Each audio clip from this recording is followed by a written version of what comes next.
Smile light presents কার দৌড় কত দূর। এই রাউন্ডে যিনি হাই স্কোর হবেন তিনি পেয়ে যাবেন সানফিস স্মাইল লাইটের তরফ থেকে গিফট হ্যাম্পার। আজকের আমাদের স্পেশাল গেস্ট ঋতুজি। অভিনয় রাউন্ড। প্রথম টপিক একটা প্রবাদ বাক্য।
মিতালের দিকে বাদ দিয়ে বাকি তিনজন বলো।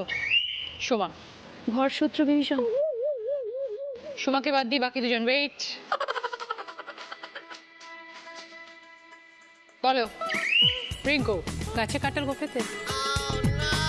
শুধু মহামায়া একমাত্র পারবে, যদি জানো বাজার প্রেস উত্তর দেবে, কোনো মাইনাস পয়েন্ট নেই, পারলে 5।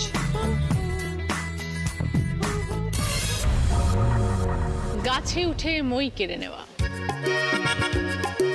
গাছ ফল মই রাখা, মইটা কেড়ে নেওয়া, ও উপরেই আটকে গেল। No points. এবার সেকেন্ড টপিক একটা ছোটবেলাকার খেলা।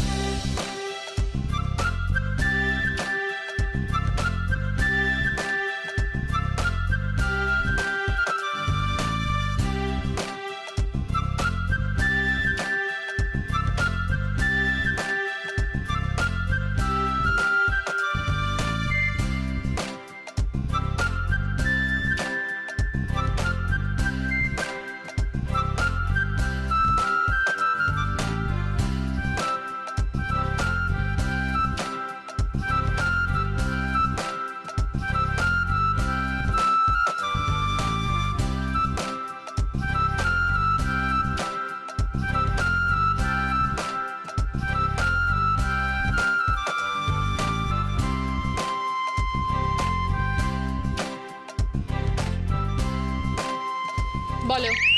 রিঙ্কু। কুমিরডাঙ্গা। 5 পয়েন্টস। থার্ড টপিক পৌরাণিক ঘটনা।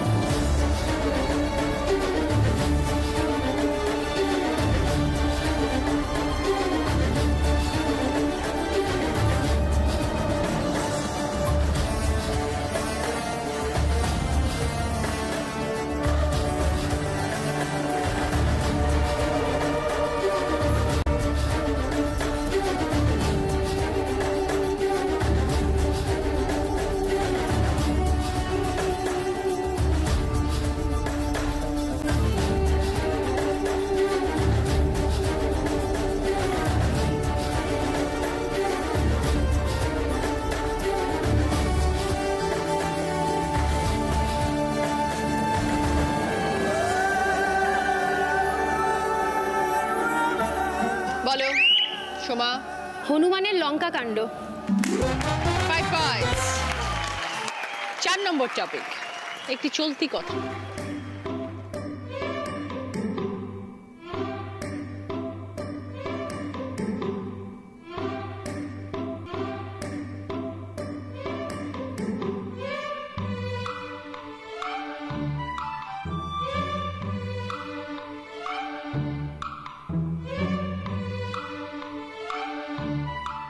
বলো। সোমা। কুয়োর ব্যাং। সোমাকে বাদ দিয়ে বাকি তিনজন বলো। হাঁড়ির খবর। হাঁড়ি দেখিয়েছে, সেখান থেকে খবরের কাগজ দেখিয়েছে।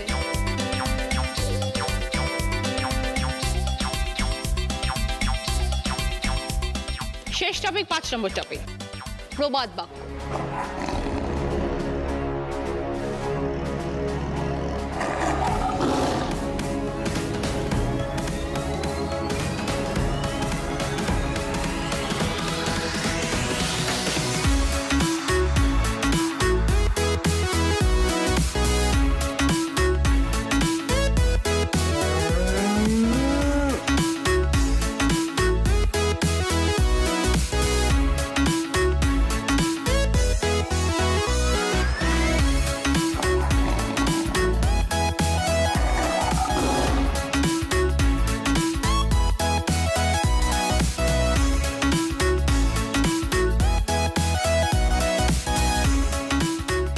বলো সোমা।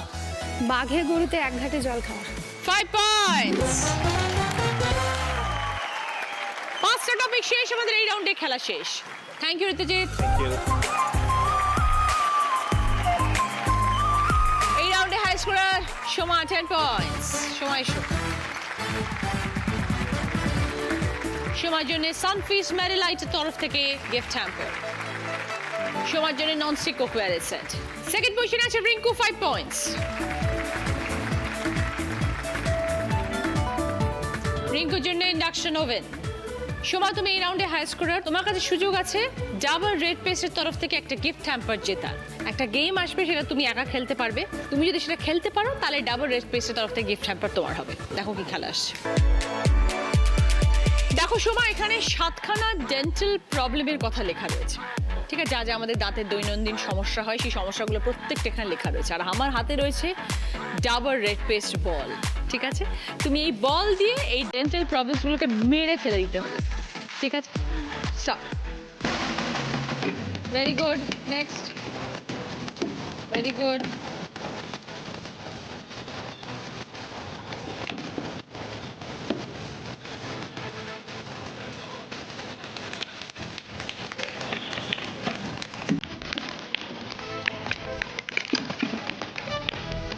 Very good!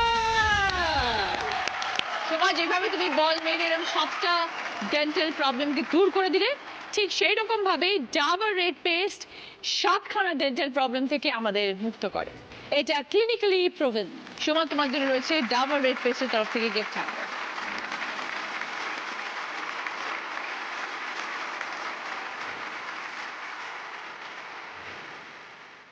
এসে গেছে দিদি নাম্বার 1 গ্র্যান্ড অডিশন 10ই নভেম্বর মালদা টাউন হাই স্কুলে। সময় সকাল 10টা থেকে বিকেল 5টা। আমরা নিয়ে নিচ্ছি একটা 4 মিনিট খুশির বিরতি, ফিরে আসছি কিছুক্ষণ পর। ফিরে এলাম ব্রেকের পর, শুরু করবো আমাদের শেষ রাউন্ড। 4 মিনিট প্রেজেন্টস বুদ্ধিতে বাজিমাত। আমার কস্টিউম স্পন্সর করেছে আজকে নন্দিনী, জুয়েলারি স্পন্সর করেছে শিক ফ্যাশন জুয়েলারি। যিনি আজকে দিদি নাম্বার 1 হবেন তিনি পেয়ে যাবেন ওরিয়েন্ট জুয়েলার্সের তরফ থেকে সোনার হার, মুখরোচক চায়াচুরের তরফ থেকে গিফট হ্যাম্পার। প্রথম প্রশ্ন সঠিক উত্তর দিলে গিফট পাবে রোচক অ্যাগ্রো ভালোবাসার স্বাদের তরফ থেকে গিফট হ্যাম্পার সঙ্গে রুটি মেকার। চামচ, কদম, দরজা, 3টে শব্দ থেকে একটা করে অক্ষর নিয়ে একটা অর্থপূর্ণ শব্দ বানাও।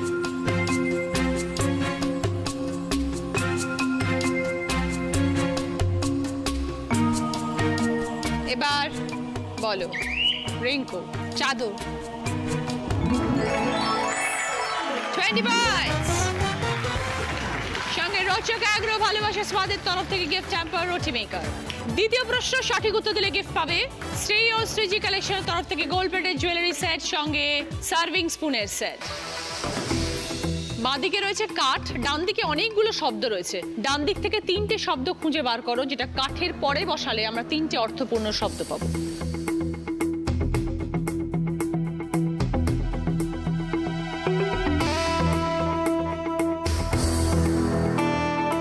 এবার বলো মিতালি। কাঠ কয়লা, কাঠ পিমড়ে, কাঠ বাদাম। 20 পয়েন্টস। সঙ্গে শ্রী ও শ্রীজি কালেকশনের তরফ থেকে গোল্ড প্লেটেড জুয়েলারি সেট এবং সার্ভিং স্পুনের সেট। 3 নম্বর প্রশ্ন 4 মিস প্রশ্ন। রাইট আনসার দিলে গিফট পাবে 4 মিসের তরফ থেকে গিফট হ্যাম্পার। একে যখন মিনমিন যা হয় চারে, বক্সিগঞ্জে শুক্রবার পদ্মা নদীর পাড়ে। কি বিষয় দাদা?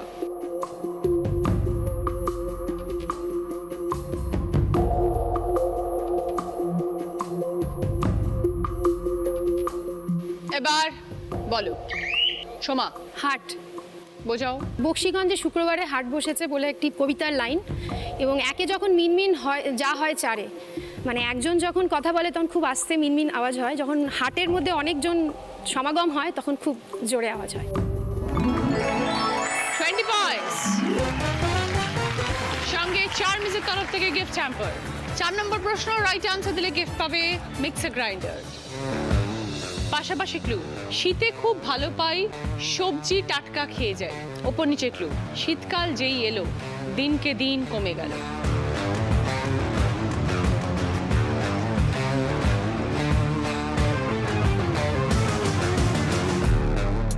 এবার বলো সোমা। তরতাজা আর তাপমাত্রা। 20 পয়েন্টস। সঙ্গে মিক্সার গ্রাইন্ডার। 5 নম্বর প্রশ্ন রাইট আনসার দিলে গিফট পাবে 24 ইঞ্চেস এলইডি টিভি। 30 পয়েন্টসের আনসার, ভুল করলে -20 হয়ে যাবে। ছবিটা ক্লু, শূন্যস্থান পূরণ করো। 3টে শব্দে উত্তর।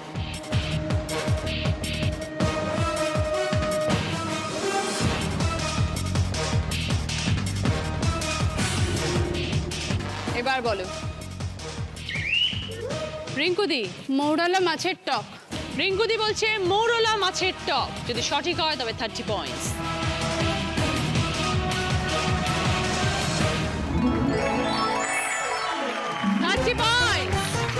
সঙ্গে 24 ইঞ্চেস এলইডি টিভি। শেষ প্রশ্নের উত্তর দিল রিঙ্কুদি। রিঙ্কুদির স্কোর গিয়ে দাঁড়ালো 65, কিন্তু তার থেকে বেশি যার স্কোর সেই আজকের উইনার। আজকে দিদি number 1 Soma Sarkar with 85 points। এটা তোমার মহামায়া মিতালি দি, রিঙ্কুর উইনারের ট্রফি সোমা।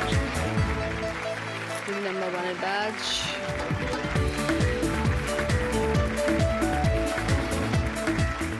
ওরিয়েন্ট জুয়েলার্স তরফ থেকে সোনার হার। মুখরোচক চ্যানেলের তরফ থেকে গিফট হ্যাম্পার। অলিভ অ্যালেনের তরফ থেকে গিফট হ্যাম্পার। মিয়া অমরের তরফ থেকে দিদি নাম্বার 1 কে। মিয়া অমরের তরফ থেকে সকলের জন্য গিফট হ্যাম্পার। বাঞ্ছারামের তরফ থেকে মিষ্টির গিফট হ্যাম্পার। মিষ্টি মানেই বাঞ্ছারাম।